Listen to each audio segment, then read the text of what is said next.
우리가 이제 실리콘밸리 은행 파산 문제 때문에 잔뜩 긴장하고 지냈었잖아요. 근데 이 문제가 좀 해결돼서 좀 잠잠해졌나 했더니 자 바로 오늘 새벽 16일 새벽에 이 크레딧 스위스 은행 사태로 정말 시끄러웠고 아주 긴박했던 순간이 지나갔었습니다. 원래 금융시장이 가장 불안하고 안 좋은 게 뭐냐면 연쇄 파산이거든요. 그래서 공포를 자극하는 그런 현상이 오늘 새벽에 있었다 해도 과언이 아닌데요. 특히 이 크레딧 스위스, 만약에 이 은행이 문제가 생겼었다 그렇게 된다면 실리콘밸리 은행하고는 정말 이 파장의 정도가 완전히 달랐을 거거든요. 그 이유가 이 은행은 완전히 급이 다르기 때문입니다. 이 1856년에 만들어졌기 때문에 역사가 167년이나 되고요. 스위스를 대표하는 투자은행일 뿐만 아니라 유럽에서도 진짜 손꼽는 그런 투자은행입니다. 당연히 한때는 스위스에서 1등이었던 그런 은행이고요. 뭐 2등으로 좀 밀려나긴 했지만 여전히 스위스뿐만 아니라 유럽에서 아주 중요한 투자은행입니다. 자산 규모가 2021년 말 규모로 8,290억 달러였는데 자, 실리콘밸리 은행이 2,090억 달러였으니까 그걸 생각해 보면 한때는 4배나 됐었고요. 이게 최근에 갑자기 확 쪼그라들면서 이게 점점 망한다 이런 소리가 나오니까 가장 최근의 자산 규모가 5,700억 달러. 그래도 여전히 실리콘밸리 은행 2,090억 달러보다는 훨씬 더 규모가 큰 은행으로 남아있는 거죠.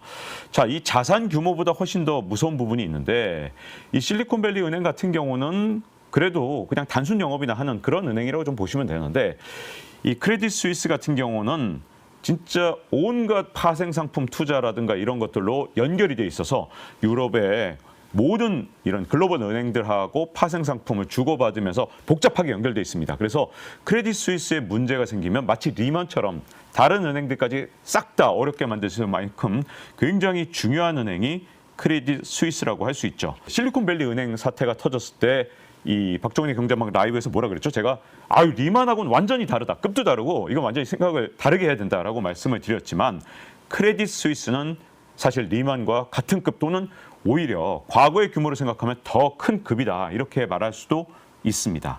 그래서 굉장히 중요한 은행이고요. 앞으로 어떻게 될지를 좀 우리가 알아보기 위해서 과거의 역사 이걸 통해서 좀 크레딧 스위스의 미래를 좀 조망해 볼 필요가 있거든요. 그럼 왜 망가졌느냐? 이 부분이 좀 궁금하잖아요. 자, 유럽 최고의 투자은행 이런 정도로 진짜 명망받던 그런 크레딧 스위스 왜 무너졌느냐? 사실 두 개를 다 잃어서 그렇습니다. 평판 잃어버렸고 그리고 돈도 잃었기 때문에. 그러니까 평판과 돈을 다 잃으면 이거 다시 남는 게 하나도 없는 거잖아요. 자, 이 평판부터 잃어버린 사건은 뭐였냐면 우리가 스위스 은행 그러면 영화에서 맨날 나오잖아요. 이 각종 비리, 범죄 조직 또는 뭐 부패한 정권하고 연결돼서 그 비자금 관리해주고 이런 모습들 있잖아요. 크레딧 스위스가 진짜 그랬더라고요. 이게 전부 다 사실로 재판 과정에서 밝혀졌는데 아니 이게 진짜 영화에 나온 모습이 진짜였어요. 불가리아의 코카인 마약상 자금 세탁을 해줬고 이게 재판 결과에서 결국 유죄 판결을 받았습니다. 자, 모잠비크 최고 권력층하고 막 연관돼서 온갖 부패, 비리 이런 거 있었고요. 고객 계정을 그냥 대놓고 유출을 하기도 했고 심지어 직원들이 막 스파이 짓을 한 게 막 드러나기도 했습니다. 불법 행위가 너무너무 많아요. 가끔씩 막 수억 달러씩 배상을 해야 되기 때문에 이게 그냥 도덕성, 뭐 평판만 잃어버린 게 아니라 이런 사건들이 나서 재판 판결이 나오면 돈도 잃어버리는 사건이 있었거든요. 근데 문제점은 이 크레딧 스위스 같은 경우는 최근에 엄청난 투자 실패도 많이 했다는 겁니다.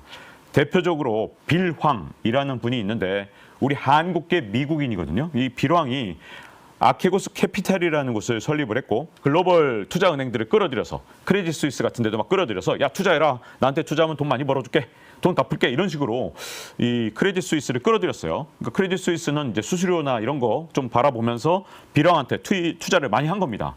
그래서 빌황이 이거 갖고 뭘 했냐 하면 중국 뭐 테크 기업 뭐 이런 대상으로 레버리지 투자 어마어마하게 한 겁니다. 그러니까 진짜 위험한 투자를 뭐 아주 일부 특정 기업들한테 몰빵 투자하면서 막 주가를 자기 스스로 막 끌어올리고 막 삼으로써 막 주가 끌어올리고 이런 과정이 있었는데 엄청난 돈을 투자했어요. 막 500억 달러 이런 정도 투자 규모가 됐었거든요. 근데 이게 주가가 막 급변하면서 난리가 났기 때문에 결국은 손실을 봤습니다. 천문학적인 손실을 봤는데 단 이틀 만에 200억 달러를 손실봤습니다. 그래서 월가 역사상 가장 짧은 시간에 가장 큰 손실을 봤다. 이런 진짜 불명예를 얻게 될 정도로 큰 손실을 봤거든요. 그런데 이것도 꾀돌이 투자 은행들은 빠져나갔거든요. 골드만삭스도 여기다 투자하고 있었는데 비랑한테 투자하고 있었어요. 근데 싹 빠져나갔습니다. 골드만삭스처럼 좀 똑똑한 이런 투자 은행들은 빠져나갔는데 크레딧 스위스는 여기다 계속해서 몰빵 투자를 했기 때문에 전체 이 투자 은행들이 본 손실의 55%가 알고 봤더니 다 크레딧 스위스에서 나왔더라고요. 그래서 엄청난 손실을 본 것이 드러난 겁니다. 이것만 손실 본 게 아니라 뭐 그린시 캐피탈에 또 손실 보고 이런 식으로 그냥 손실이 여기서 터지고 저렇게 터지고 하니까 야, 쟤네가 무슨 투자은행이냐? 투자를 저렇게 못하는데 투자 못해 은행이라고 불러야 된다. 이런 얘기까지 나올 정도로 정말 최악의 투자 성적표를 최근에 냈었습니다. 이런 은행에 누가 투자를 할까라고 할 정도인데 근데 여기다가 투자를 하는 곳이 있더라고요. 왜냐하면 크레딧 스위스가 이제 비상사태가 생기니까 이 누구한텐간 투자를 받아야 될 거 아니에요. 그래서 막 백방으로 뛰어다니는데 유럽에서는 다 등 돌렸죠. 야, 이거 뭘 얻을 게 있다고 여기다 투자하겠냐 이렇게 생각을 했는데 사우디 국립은행이 여기다가 투자를 한 겁니다. 그래서 정말 위기 상황이었는데 사우디 국립은행이 전체 9.9% 지분을 인수하면서 최대 주주가 됐고 그러면서 투자금을 받았기 때문에 크레딧 스위스가 그래도 지난해에 연명을 좀 했던 겁니다. 자, 이게 사우디 국립은행 입장에서는 167년 전통의 유럽은행의 지분 인수해서 최대 주주가 된다. 나름 괜찮은 생각이라고 봤을지도 몰라요. 그리고 지난해만 해도 돈이 넘쳐났고 남아 돌았잖아요. 또 유가도 뭐 지난해 나쁘지 않았기 때문에 아마도 그런 판단을 했었던 것 같고요. 그런데 문제점은 사우디 지분을 그렇게 많이 받고도 지분 투자를 받고도 이 정신을 여전히 못 차렸는지 크레딧 스위스가 여전히 투자 손실이 엄청났고 그러면서 계속 적자를 봤다는 겁니다. 그래서 5분기 연속 적자를 봤고요. 자, 이게 자꾸만 세상에 알려지면서 지난해 4분기에 1,200억 달러의 예금 유출이 있었습니다. 우리 돈으로 150조 원. 그러니까 어마어마한 이 예금 유출이 있었는데 사실 유럽 언론에는 좀 보도가 됐는데 우리나라에 좀 잘 안 알려지니까 제가 이제 작년 연말 그 올 연초에 증권 유튜브 보다가 진짜 깜짝 놀랐는데 몇몇 분들이 막 나와서 그러는 거예요. 크레딧 스위스에서 더 이상 나쁜 소식이 안 들려오는 거 보니까 크레딧 스위스 이제 문제가 해결된 것이다. 이렇게 얘기하신 분도 제가 봤거든요. 제가 보고 깜짝 놀란 게 사실은 이미 크레딧 스위스는 4분기에 엄청난 비상사태였는데 이게 우리나라 언론에만 잘 안 알려졌고 세계적으로 좀 잘 보도가 안 됐을 뿐이지 이 진짜 망하기 직전까지 4분기에 이미 가고 있었습니다. 그런데 이 크레딧 스위스가 우리나라 언론에도 다시 조명되고 우리나라한테도 관심을 받게 될 만한 그런 사건이 생겼는데 바로 그게 실리콘밸리 은행의 파산이었던 거죠. 자, 이제 역사도 알아봤고 최근에 손실도 알아봤으니까 이제 현재 상황으로 돌아오겠습니다. 그래서 실리콘밸리 은행 요걸로 다시 돌아오면요. 자, 실리콘밸리 은행은 사실은 가장 믿을 만한 자산인 미국 국채에 투자했다가 그 손실로 결국은 파산을 한 거잖아요. 자, 이걸 사람들이 눈앞에서 보니까 갑자기 머릿속에 딱 떠오른 거예요. 가만히 있어봐. 이렇게 멀쩡한 데 투자하고도 파산을 하는데 맨날 이상한 데 투자해서 망했던 저 크레딧 스위스 괜찮은 거야? 쟤네 괜찮아? 문제 있는 거 아닐까? 자, 이게 바로 위기의 전염입니다. 얘가 망했는데 쟤는 괜찮아? 이게 보통 위기의 전염이 되는 방식이고요. 그래서 경영 정상화가 안 됐다는 사실을 사람들이 다시 깨닫기 시작했고 그리고 때마침 지난 3월 9일에 미국 증권거래위원회 SEC에서 이 크레딧 스위스의 연차 보고서에 의문을 제기하면서 실적 발표가 미뤄지는 사태가 일어났거든요. 그래서 내사도 하고 그다음 PwC 이렇게 세계법인을 통해서 이렇게 조사를 해보니까 무슨 문제가 있었냐면 회계 내부 통계에 중대한 문제가 있다는 게 실제로 밝혀진 겁니다. 이게 14일 날 나왔거든요. 3월 14일 날에. 그러니까 또 발칵 뒤집힌 거죠. 이게 내용이 좀 복잡해서 정확하게 밝혀지진 않았지만 제가 이제 문맥상으로 볼 때는 그야말로 돈이 줄줄 새고 있는데 이게 통제가 안 됐다 이렇게 저는 보여졌습니다. 그래서 내부 통제가 지금 안 되고 있고 돈이 줄줄 샌다 이렇게 읽히거든요. 자, 이렇게 되니까 발칵 뒤집히면서 문제가 생기니까 이제 이대로 가다간 크레딧 스위스도 파산하는 거 아니냐 이런 문제가 됐을 거 아니에요. 그래서 바로 어제 3월 15일에 이제 사우디 국립은행에서 뭔가 해주지 않겠느냐 이런 기대가 있었을 거 아니에요. 근데 사우디 국립은행 회장이 나와서 이걸 방송에서 추가 출자는 없다 이렇게 한마디 했거든요. 그냥 근데 의례적인 말이었어요. 이게 법적으로 볼 때 뭐 10% 이상 넘어가면 여러 가지 문제가 생기고 그래서 추가 출자는 없다. 뭐 이런 거였어요. 그냥 하기가 좀 어렵죠. 이런 정도로 진짜 단순하게 말했는데 이 한마디에 크레딧 스위스의 주가가 장중한 때 30.8%가 떨어졌습니다. 주가가 3분의 2 수준으로 주저앉은 거죠. 이게 우리 시각으로는 오늘 새벽에 일어난 거죠. 어제 밤부터 오늘 새벽까지 이렇게 일어난 거예요. 어제 밤부터. 그러니까 어제 만약에 주식창을 보셨던 분, 크레딧 스위스 주식창 보셨던 분 아마 진짜 모골이 송연했을 겁니다. 자, 진짜 크레딧 스위스에 무슨 일 나는 줄 알았고요. 저도 괜히 안 자고 있다가 이거 보고서 진짜 깜짝 놀랐는데. 자, 시장에서 또 이제 이게 부도날 확률이 얼마나 되느냐. CDS라는 게 있습니다. 크레딧 디폴트 스왑이라는 게 있는데 이게 원래도 836bp라 그래서 이게 글로벌 금융위기 이후에 최악이었거든요. 이게 얼마나 부도날 확률이 높은지를 숫자가 높을수록 보여주는 건데 836bp 이게 기존 숫자도 이미 글로벌 금융위기 이후에 가장 망할 가능성이 높은 그런 수준이었는데 자 이게 주가 폭락하고 사우디 국립은행에서 추가 출자할 의지가 없다라는 게 알려지는 순간 어디까지 갔냐? 3000bp로 갔습니다. 3000bp는요. 그냥 망했다는 뜻이에요. 이건 망한 은행하고 똑같이 취급을 했다. 이렇게 보여지거든요. 이게 어젯밤부터 오늘 새벽 사이에 진짜 후덜덜한 상황. 크레딧 스위스가 만약에 밤새 망했다 그러면 진짜 오늘 우리 지금 시장 이런 상황이 아니었을 겁니다. 진짜 끔찍한 진짜 목을 송연한 그런 상황들이 계속되고 있었고 그러다가 우리 시각으로 오늘 새벽에 일촉즉발의 위기 상황에서 정말 강력한 구원투수가 등장을 했던 거죠. 진짜 이 영화같이 딱 구원투수가 등장을 했어요. 그래서 스위스 중앙은행이 짜잔 하고 나타나서 500억 스위스 프랑, 최대 70조 원 상당의 자금을 지원하기로 한 겁니다. 물론 그 전에 크레딧 스위스가 죽겠다 살려달라 이렇게 레터를 보냈더라고요. 그랬더니 스위스 중앙은행이 딱 화답을 한 겁니다. 자, 그렇게 화답이 나오면서 이제 반등을 했고요. 처음엔 금액이 안 나왔어요. 일단 우리가 좀 해주겠다 이렇게 나왔는데 그것만으로도 이미 확 시장이 반등을 하기 시작했고 금액이 나오면서 이제 시장이 완전히 안심을 했던 겁니다. 자, 그야말로 진짜 손에 땀을 쥐는 그런 상황들이 밤 그리고 새벽 사이에 왔다 갔다 한 건데 자, 그러면 이제 이 시점에서 우리가 알아봐야 될 건 이게 리먼 사태처럼 진짜 엄청난 핵폭탄을 가진 파급력 있는 사건이 될 것이냐 아니면 이제 일단락된 것이냐, 괜찮은 거냐? 제가 한번 정리를 해드려야겠죠. 제가 결론부터 말씀드리면 이제 어쨌든 위기는 넘긴 것입니다. 이 고비는 넘겼다고 봐야 되는데 그 이유는 뭐냐면 스위스 중앙은행이잖아요. 딴 데도 아니고 발권력이 있습니다. 돈 찍으면 됩니다. 자, 그런 데서 이 문제를 해결하겠다고 했기 때문에 제가 보기엔 이제 잠시 이 크레딧 스위스에 대해서는 다행이다 이렇게 좀 생각을 하면서 좀 잠시는 안심을 하셔도 됩니다. 자, 근데 이렇게 나오니까 이제 아마도 시장의 반응이 이제 바뀌기 시작할 거예요. 왜냐하면 원래 이제 실리콘밸리 은행이 이렇게 파산 처리됐을 때만 해도 그때도 벌써 시장에서 호재로 보는 시각이 생기기 시작했잖아요. 야, 이 파산은 이미 결정된 거고 그다음에 미국 연준에서 온갖 방법으로 지원해주기로 했으니까 이 문제는 이제 더 이상 만들어지지 않을 건데 이제 연준 페드에서 3월 달에 금리 결정할 때 이제 설마 0.5%포인트 올리겠냐. 이제 빅스텝 못하고 베이비 스텝 갈 거야.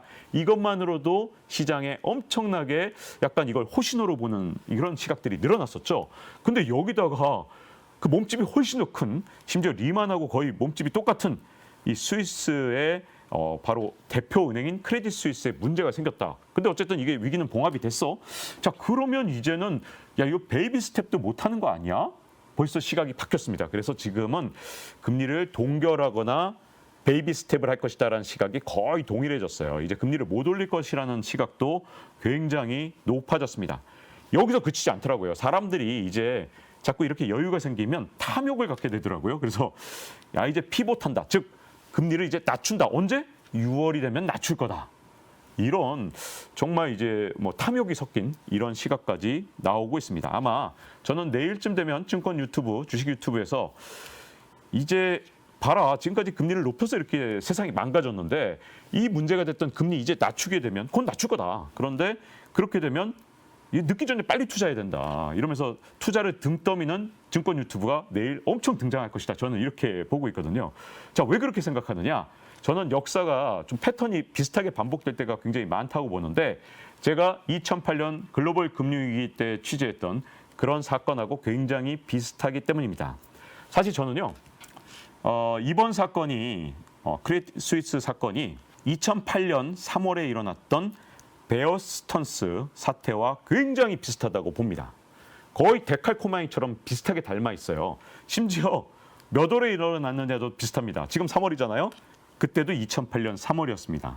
굉장히 비슷하고요. 베어 스턴스 2008년에 이 3월에 위기가 생겼는데 그때도 유동성 위기였거든요. 투자 잘못해갖고 망할 뻔했던 거예요. 그래서 쫄딱 망할 뻔했는데 그때 구원투수로 딱 나선 게 또 누구였냐? 바로 연준 페드였습니다. 벤 버냉키 의장이었죠. 요번에 하고 비슷해요. 스위스 중앙은행이 딱 구원투수 나선 것처럼 벤 버냉키 페드 의장이 딱 나서서 뭐라 그러냐면 미국 경제에 심각한 결과를 초래할 수 있는 실패를 방지하기 위해 파산 직전에 있는 베어 스턴스를 지원하기로 했습니다. 하반기에 미국 경제는 성장이 재개될 것입니다. 이렇게 확언까지 했어요. 우리가 베어 스턴스를 살릴 거니까 여러분 걱정 마세요. 하반기가 되면 경제가 막 살아날 것입니다. 2008년 하반기가 되면요. 여러분 다 아시죠? 2008년 하반기에 무슨 일이 있었죠? 글로벌 금융 위기가 있었습니다. 근데 이때 벤 버냉키 의장은 우리가 베어 스턴스만 살리면 모든 문제 해결돼! 라고 큰 소리 쳤던 거죠. 자, 그러면 이때 어떤 일이 있었냐? 이 베어 스턴스 이 사태가 어쨌든 연준이 나서서 돈 막 퍼주고 그다음에 JP 모건이 베어 스턴스를 사줬어요. 그랬더니 베어 스턴스 이 문제가 해결됐으니까 이게 유일한 문제라고 생각했기 때문에 이게 해결됐으니 주가가 오르기 시작했어. 그래서 S&P 500 주가가 얼마나 올랐냐? 여름까지 15%가 올랐습니다. 그런데 여러분 여름이 넘어가면서 무슨 일이 생겼냐? 페니메이, 프레디맥, AIG, 컨트리와이드, 리먼 사태까지 쫙 터지면서 이게 그냥 쫙쫙쫙 굉장히 거의 한 달에 2개씩 터지더라고요. 그러면서 무슨 일이 생겼냐면 글로벌 금융위기가 9월 15일 리먼 브러더스의 파산과 함께 시작됐다고 할 수 있죠. 자, 그러다 보니까 베어 스턴스를 바라보고 주가가 15% 올랐던 이걸 월가에서 지금 뭐라고 부르냐면 베어 스턴스 바운스, 즉 베어 스턴스 반등이라고 아예 용어까지 만들어서 야, 베어 스턴스 때문에 주가가 반등을 했다. 그래서 베어 스턴스 반등이라고 부를 정도가 된 겁니다. 그런데 왜 이게 문제가 터진 거죠? 베어 스턴스만 바라봤는데 알고 봤더니 금융 시스템 전체가 다 썩어 있었고 그 썩은 게 이게 몇 달 지나니까 다 터지기 시작한 거예요. 근데 연준이 베어 스턴스만 해도 초기에 터지니까 막 있는 대로 퍼졌지만 그 다음에 그냥 한 달에 2개씩 막 뭐 파산하고 부도나고 이러니까 연준이 정신 못 차리다가 결국 리먼 사태에 두드려 맞은 거잖아요. 자, 그렇기 때문에 지금 상황이 그때 2008년처럼 될지 아니면 이번에 크레딧 스위스를 지원하면 이 문제가 모두 다 끝날지는 현재 이 시점에서는 누구도 확언할 수 없습니다. 누구도 알 수 없고요. 확언하는 사람이 있으면 여러분 의심하세요. 그건 정말 잘못된 거고요. 인간은 절대로 알 수 없습니다. 다만 크레딧 스위스 사태가 베어 스턴스하고 비교해서 장단점이 좀 있을 거 아니에요.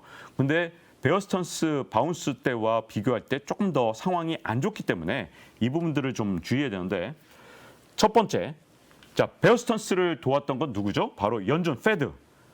세계 기축 통화를 갖고 있는 연준이 뒤에서 도왔던 겁니다. 그런데 이번에 이 크레딧 스위스 뒤에 있는 건 스위스 중앙은행이죠. 지금처럼 전 세계 곳곳이 지뢰받친 상황에서 스위스 중앙은행이 연준 페드만큼 강력하냐? 그렇지는 않거든요. 그러다 보니까 연준만큼 빵빵한 지원을 할 것이냐에서는 조금 의심스럽고요. 또 그리고 또 하나는 베어 스턴스는 그렇게까지 악명이 높지 않았기 때문에 JP 모건이 선뜻 샀거든요. 근데 크레딧 스위스는 제가 말씀드렸잖아요. 평판도 잃고 그다음에 돈도 잃었어요. 그러니까 이걸 누가 사줄까 이런 문제가 있죠.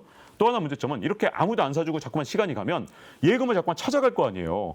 아니 한 분기 동안 예금을 150조 원을 찾아갔는데 나머지 예금 누가 빼가지 말란 법이 없는데 더 큰 문제는 지금 크레딧 스위스하고 거래를 안 하려고 한다는 겁니다.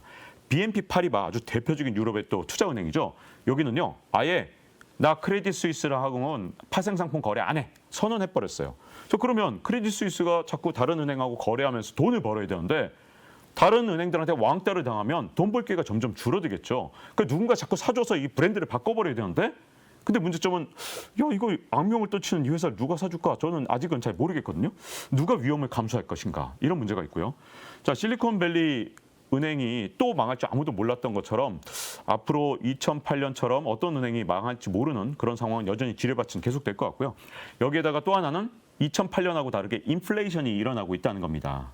물론 저도 이제 파월 의장이 금리를 약속한 것만큼 호언장담했던 것만큼 올리지 못할 거라고 저도 봅니다. 그래서 3월 달에 저는 동결 또는 0.25%포인트만 올리고 그다음부터는 쭉 동결하다가 저도 6월 또는 뭐 가을 이전에 피봇을 할 가능성이 지금으로서 상당히 커졌다는데 동의합니다. 그러면 인플레이션 잡을 수 있는 점인지 확실치 않잖아요. 저는 인플레이션 이 정도 상황에서 피봇을 하면 인플레이션이 꺼진 줄 알았다 다시 살아나는 현상이 2024년 상반기 이전에 다시 나타날 수 있다고 보거든요. 그렇기 때문에 지금 인플레까지 있는 상황이라서 사실은 베어 스턴스 사태랑 비교했을 때 과연 지금이 더 나은 상황이라고 볼 수 있는가에선 좀 의심이 좀 갑니다. 자, 그래서 이제 정리를 좀 해보겠습니다. 아마도 단기적으로 쉬어갈 수도 있죠. 그리고 뭐 최대치로 베어 스턴스 바운스, 베어 스턴스 반등이 일어날 수도 있습니다. 아마 내일은 투자하라고 등 떠미는 사람들도 굉장히 많을 수도 있습니다. 하지만 지금 현재 경제 상황을 한 치 앞도 내다보기 힘든 상황입니다. 저는 현재의 상황이 이렇게 정리되거든요.